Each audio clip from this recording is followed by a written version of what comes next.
Lucy Jones with Blue Sky Behavior Therapy. I'm back again today. If you haven't been paying attention to the news, then you might not know that Governor Reeves has decided to extend school closures all the way through April 17th. So that's past Easter, y'all.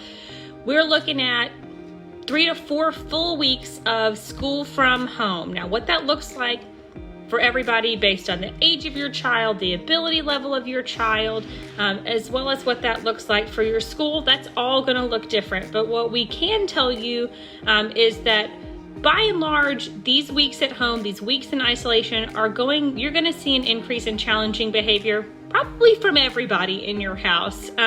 You might see an increase in your own challenging behaviors. And so today I want to talk about setting your your child up for the best circumstances that you can possibly have while you're at home and learning from home. And what do you do now that you are the teacher and principal and parent in your home? Now that you're doing all of these things, what can you be doing? So the first thing that I want to talk to you guys about is remember that you haven't trained for this, and neither has your kid. So set reasonable expectations for yourself and for your child. Don't expect your child to be working 8 hours a day. I know that they go to school 8 hours a day, but they do a lot more than direct instruction. And really all you're going to be getting from online programs is that direct instruction piece. So for elementary kids, that's about 1 to 2 hours. For middle school kids, that's about 2 to 3 hours. And in high school, that's about 3 to 4 hours of direct instruction. I want to point out that direct instruction piece shouldn't happen all in one chunk. Don't expect your first grader to sit down for a full 2 hours and do their full 2 hours of direct instruction. It's going to be important that you allow them to take breaks. The developmental standards for sustained attention start in kindergarten at 5 to 10 minutes of sustained attention, and then go up in 5-minute increments. So in first grade, you can expect 10 minutes. In second grade, 15 minutes of sustained attention. And so just be mindful of how old your learner is and how long that we expect them to be able to pay attention to a particular task. And don't expect your kindergartner to be able to attend to a task for 20-25 minutes. Their brains just aren't ready for that. They're not there yet. And so set yourself up for success, set reasonable expectations. This applies to you too. If you're not a morning person, then don't create a schedule for yourself or for your kids where you need to be up and going and doing direct instruction from 7 to 9. You're not likely to be successful if that's not like your natural strength. And if your kid's not a morning person, don't expect them to get up. On one hand, I think it's important to maintain your instruction. To maintain your schedule as much as you can, maintain a routine where you can, but also play to your strengths and play to your child's strengths as we make this really huge transition into a new mode of learning for everybody. So you might be thinking, okay, well, so I've got 1 to 2 hours of direct instruction, then what else am I doing during the day that they should be learning? Well, there's a ton that your kids also need to be getting from their environment. One is they need to connect with other people. They need to connect with you, but probably they're tired of connecting with you and their siblings at this point. And so find opportunities for them to connect. A huge part of school is that social aspect. Even homeschooling groups have those groups and those ways to connect with each other, because a huge part of what children are learning across the board is how to connect with each other at school. That's something they're practicing. So make sure that you're having them continue to practice that on Facebook, on Snapchat. So don't too harshly limit those social media outlets, because they need to be connecting with their peers as much as possible. The other thing that's important is, as we talked about, is to play. It's so important to play with your kid right now. It's important to let them rest, and it's important to let them practice some functional skills, right? This is a great time to practice functional skills. Hand washing, problem solving, looking for an answer to a question that they have. Learning how to cook, learning how to clean, learning a skill outside, learning how to dig a hole. Like, there's a ton of practical skills that you can work in through your day so that you can fill in those gaps between those direct instructions that hopefully your schools are going to start providing with you. So remember, you haven't trained for this, your child hasn't trained for this, and so don't expect that you will know how to do everything, and don't expect that your child will know how to do everything. It's okay that they won't have the answers to everything. It's okay that you won't have the answers to everything. This is an important opportunity for you to model what it looks like when you come up against a problem. If you get frustrated and quit, your kid's gonna get frustrated and quit. And so be mindful of that and try to model problem solving. Show them how to research. Say, I don't know how to get on this app, bud, but we're gonna look for the answer together. Let's Google it. Let's call somebody and ask for help. Let's try this, and model that good behavior yourself for how to solve a problem as it comes up, because problems are gonna come up. Technology problems are gonna come up. You're not gonna know how to do math the way that you're supposed to know how to do math anymore. It's gonna come up. Ask your teachers for help, ask your behavior analysts for help, ask your neighbor for help, whatever you need to do to help find that solution and show your child that it's okay to not know everything. You just gotta ask. The second thing I want to say is that this is disruptive and inconvenient for everybody, but it is also disruptive and inconvenient for your child. We all as adults feel like we have lost a ton of agency in where we can go and when we can go and our ability to leave our house and do our jobs. Your child already had limited agency in this world and now has even less agency. And so when you're designing your school from home schedule and how things are going to work, it's important that you include your child, because this has been incredibly disruptive to their routine. It's been incredibly disruptive to their way of life as well as ours. And they might not even understand why that's happening, but they're very aware that they have lost agency in this moment. And so give them some of that agency back by allowing them to decide, where do they want their work from home desk? What time do they want to work?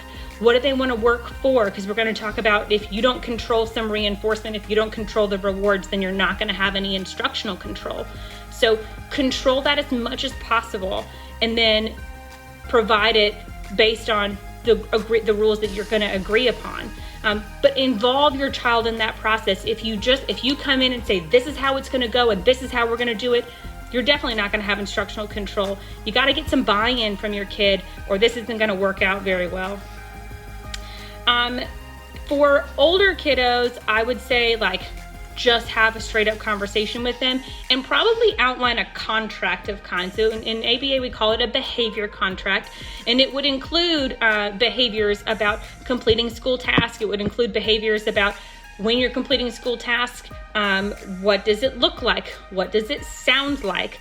How many tasks do you have to complete before you're allowed to move on to a break? What does it look, how long do you want them to try something on their own before they ask for help? How often can they ask for help or for breaks? Is your attention available? Is your attention not available? How long are they expected to work independently? These are all questions that you can work out with your older child. With your younger child, I would recommend that you still have a rules meeting where you agree upon the rules for how home instruction is going to look at your house. Get a piece of paper or a poster board, make it cute, and keep these rules simple, guys. So you want things like, you're gonna use a quiet voice. You're gonna use helpful words. You will use nice hands. You will follow instructions the first time. You will try for 5 minutes before you get help. Just keep it really simple for them so that they understand, okay, these are the things that I'm expected to do. If you wait until after you've tried to begin instruction to set these expectations up, you might be less successful. If you tell your kid, okay, this is the path to success, and then at the end of that path of success is a reinforcement or a reward, you're gonna be way better off. You're gonna be ahead of the game, and your kid's gonna buy in faster than if you don't do those things.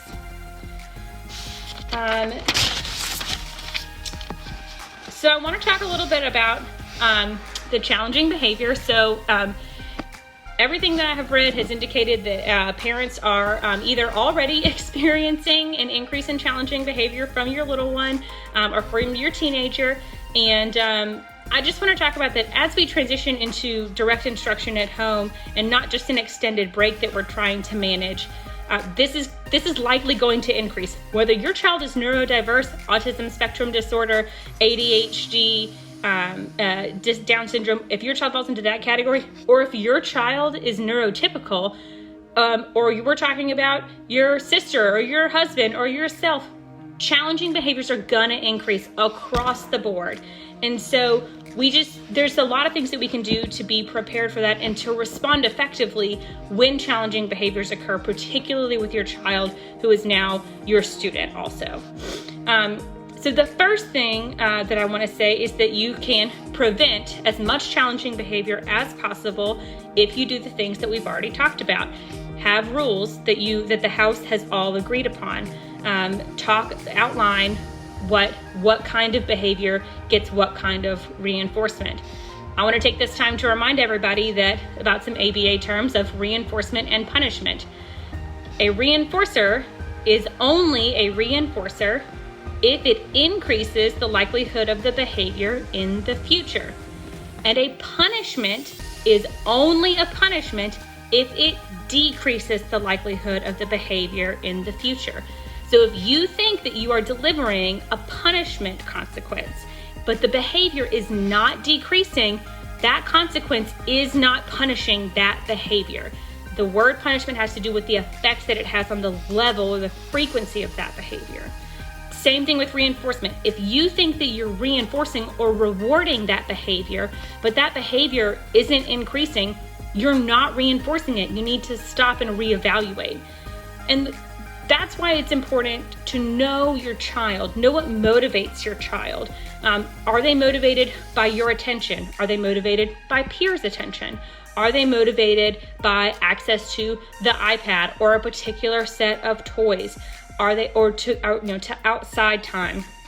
Are they motivated by escape? Are they motivated by you just leaving them alone? That's gonna be a lot of your older kiddos right now, guys. It's okay that they're motivated by escape. Secret is that most adults are also motivated by escape.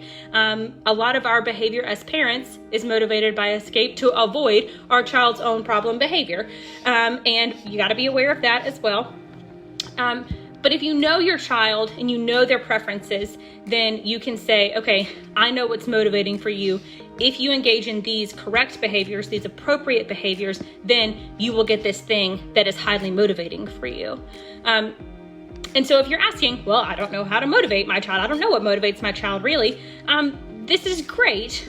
There's a lot of things you can do to assess that. The first is just to ask them, what do you find motivating? Obviously, if they're a young child, then you're gonna edit that question. What do you like to do? What do you want to work for? And they'll be able to tell you most likely. I have a typically developing 4-year-old. She's super motivated by ice cream sandwiches. She is super motivated by our one-on-one attention.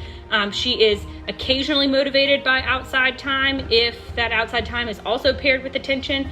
So knowing this about her, I know that as we're preparing for online pre-K3, that I'm gonna say, okay, do this work and then you will get some attention. And so making it where she does the work without, with quiet voice and helpful words and kind hands, and keeping her thumb out of her mouth, that's our thing right now. Then she will get mom's attention or dad's attention, which is the thing that's most motivating for her. The other thing that you can do to prevent challenging behaviors from occurring after you've agreed on these rules is to model those rules yourself. So if one of your household rules for direct instruction at home is every day you're going to put on clothes, real clothes, and not stay in your pajamas to work, then grown-ups, you need to also get up and put your clothes on. If the rule is we're going to get up at the regular time and eat breakfast, then you also need to get up at the regular time and eat breakfast. If the rule is no social media until after you finish your work, you need to put your social media down until you finished your work. Your child's going to be watching you to see, okay, are these rules real? Do they apply?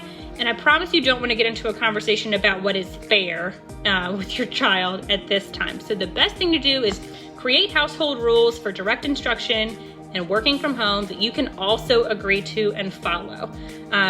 So when it comes time to make these rules, I encourage a family meeting. I encourage you to allow everybody to have input and let them be something that everybody can agree to try and try to do over the next few weeks.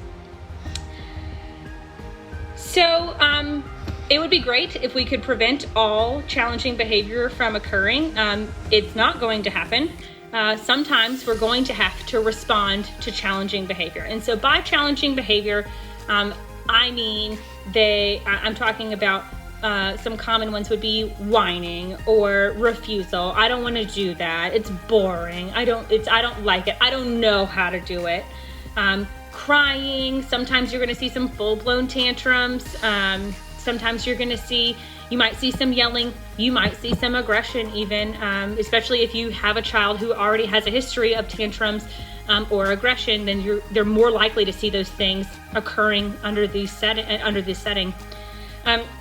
So make sure that you outline ahead of time what those consequences for those are going to be. So you've at this point already outlined these good behaviors get you these good things, and these not great behaviors, these challenging behaviors, are going to get you this consequence.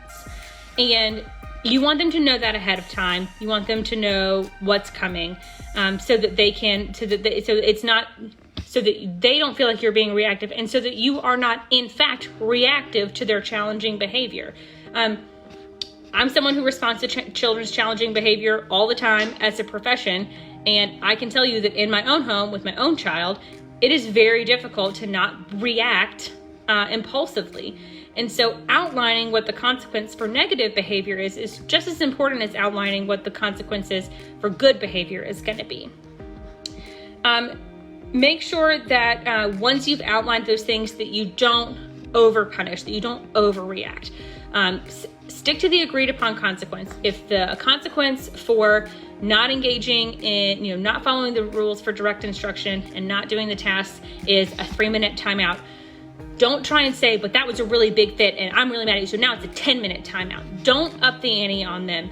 It's it's better to stay consistent and to not let your emotions be at play. And if you have those rules written out ahead of time, you're going to be more successful in doing that. The other side of kind of overreacting and over-punishing is to start giving up. So it's super important not to give up. So if you've set out a consequence for managing your child's behavior, if you've said, okay, if you do this, then I'm going to deliver this consequence. Don't just stop delivering the consequence, right? That's your own escape maintained behavior. That is you saying, but this is hard and I don't want to do it anymore. Keeping them in timeout is exhausting. Well, then you got to make sure that you are mindful of that when you outline your consequences. Make the consequences something that you're prepared to deliver, and maybe deliver more than once. So be able to write those contingencies, write those plans, and then stick with them. Try not to get worn out. Try not to get try not to fall off the wagon, so to speak, when it comes to delivering those consequences. I will say another thing that I would avoid: don't use physical punishment as a consequence. It is important now more than ever to be maintaining your relationship with your child, and there's a lot of research that says that physical punishment as a consequence, not only does it usually not decrease that behavior, it's not an effective punisher, it also breaks down the relationship between you and your child. And if you want your child to be successful learning from home, that relationship, that instructional control relationship, as well as your emotional relationship, is key for that to be able to continue working. The other thing is, I would say that your outline for instruction time, make it different than your outline, your rules that you have, like your general house rules, because otherwise you're going to make yourself crazy. If you don't outline some time for yourself to be off teacher mode and your child to be out of student mode, then you're going to spend the next 4 weeks driving each other nuts. Or maybe more nuts than everyone's already going to go, being stuck in their houses for this long. So if you're in the face of a challenging behavior that is occurring, the best thing that you can do is in that moment calmly remind that child that this behavior will receive this consequence, and then remind them that a positive behavior, a good behavior, the behavior you want to see, will result in this consequence. So just remind them that changing their behavior will take them down a new path that gets them to the end goal of the thing that they want, and that the path that they're on, the challenging behavior, gets them to an event that they don't want. A pitfall to avoid is, again, you have to know what is actually motivating for your child. A common thing that I see parents misuse is timeout. For timeout to be effective as a punisher to decrease a behavior, it has to, the time in has to be incredibly motivating. So for instance, if you say you have to sit and do your math homework or you're going to go to timeout, well, they are probably going to prefer timeout if they are engaging in challenging behavior about doing their math homework. And so if they're trying to get out of doing math, then taking them away from doing math isn't going to decrease that challenging behavior. It's probably actually going to increase that challenging behavior, because the function of their behavior was to get out of it, and you let that in your consequence lets that happen. And so you've got to make sure that those consequences and those behaviors and the functions of those behaviors kind of match up in a way that makes sense. And that you can say, okay, this behavior gets you something that you don't want, and this behavior gets you something that you do want. So for instance, if you have a child who's engaging in these challenging behaviors because they're trying to do math, or you've told them to do math, instead of saying, if you do this, I'm going to take you to timeout, what you could say is, if you ask for help with a nice voice, I will help you. And then once they ask for help correctly, then provide them with whatever assistance that they need. Probably that challenging behavior is because they're coming up with something and it's difficult. But also it encourages them that, the work, even if it's hard, it has to be done anyway. And it creates a pattern where they are completing their work and receiving reinforcement, as opposed to a pattern where they're having a challenging behavior, the work is being removed and they're getting to delay that work or avoid that work altogether.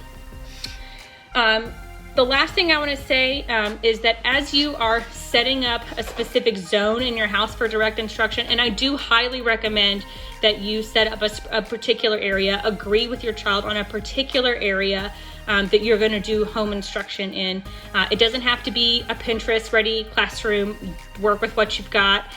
We're using like a folding yard table for Maggie and an old chair. So like really use what you have on hand. It's going to be fine.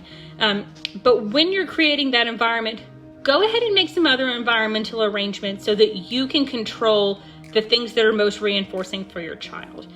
If they have free access to all of their favorite toys and their iPad and the TV and their snacks, their favorite snacks, and the ability to walk out the door and go outside and play outside whenever they want to, and you have no control over any of this reinforcement, any of these potential rewards, they're probably not going to do anything that you want them to do. You have no instructional control.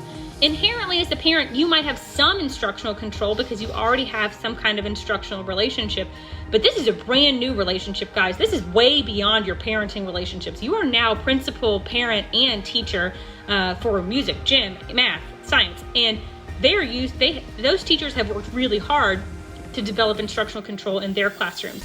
You've got to develop a whole new instructional control relationship with your child, and that's not going to work if you don't have control over something that they want.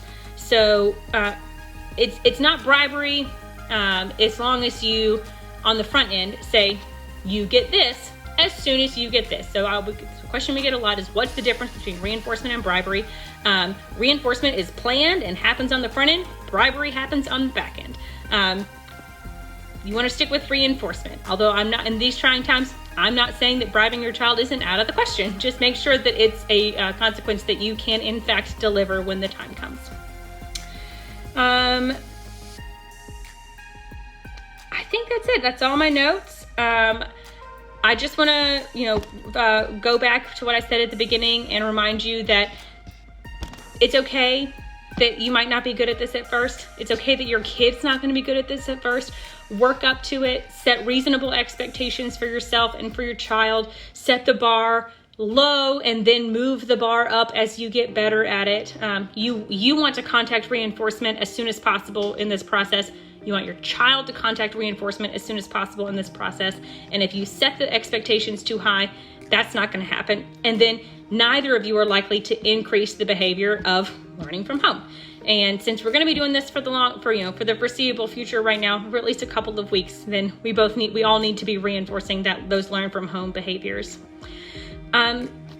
This was a lot. If you have any questions, if you are a person who has a young child or an older child, or if you are a person who has a child with a disability, a neurotypical child, whatever we can do, we want to help you during this time to manage those behaviors. It's a service that we offer to teachers, and so now we are offering it to all of you who are about to become teachers, whether you are ready or not.